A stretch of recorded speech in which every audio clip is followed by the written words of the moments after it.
Sklop vsebin, ki tvorijo pozneje. In en poklicni gasilec je usposobljen za delovanje vseh teh primerih? Za vse, kar ste tu zdaj videla, ja, to vse mi izvajamo usposabljanje. Mislim, kot sem prej rekel, poklicni gasilci jim želimo dati širok nabor zelo osnovnih znanj, s katerimi potem lahko obvladujejo 90% vseh intervencij. Ne. Kjer pa specializirajo?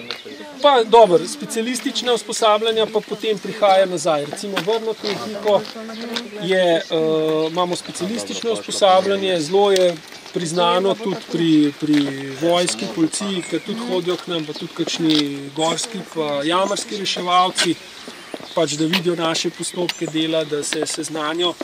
Potem imamo Hotfire je itak ta naša pogruntavščina, več ali manj, ne, in tudi razvijamo postopke gašenja, ki so se v praksi zelo dobro izkazali, to rokovanje z ročnikom, odrivanje plamenov in tako naprej. Potem so tunelska usposabljanja, kjer predajamo ali pa prodajamo dobre prakse tudi drugim gasilcem. Prvi primer tega gašenja je bil v tem požaru 7 let nazaj v Trojanah. Zdaj ne vem še, kako so se odrezali danes, ampak ne dvomim, da so izbrali te prave postopke. Potem za nevarne snovi, tudi tehnično reševanje. Eni od naših inštruktorjev so tudi inštruktorji podjetja Weber Hidravlik, ki po celem svetu prodaja te aparature, opremo za reševanje iz vozila, hidravlično. Tako da imamo nekaj znanja, ki ga širimo okrog.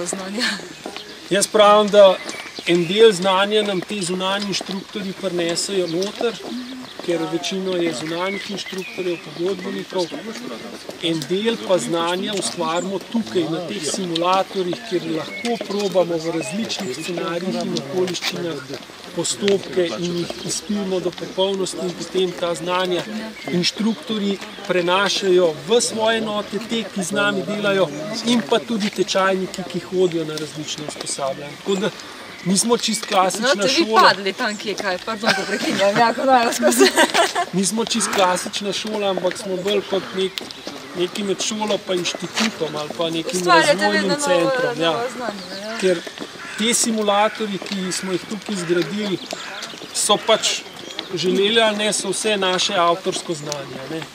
In hvala Bogu, da imamo sredstva, da zaenkrat to še funkcionira in tukaj ta vložek je neprecenljiv, to moram reči.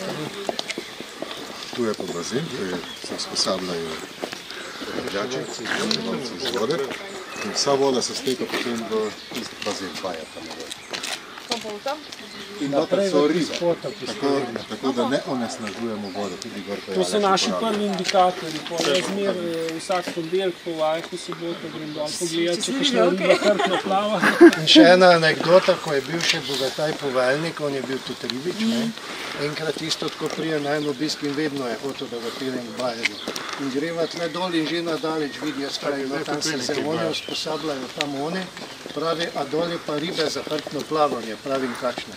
In je on, ki klorira bazen, je naredil napako in je klorirana voda pritekla v bajer in so vse hrbtno plavale, me je ubil na licu mesta. Zdaj se sicer še živo, ampak mogoče še to ministrice, ki boste pri županu, to je pa gasilski dom prostovoljnega gasilskega društva. Prej so imeli onga na ovinku, ko se na jih pripeljete, ki bi mogel avto tako po koncu not postaviti, ko je bil mali.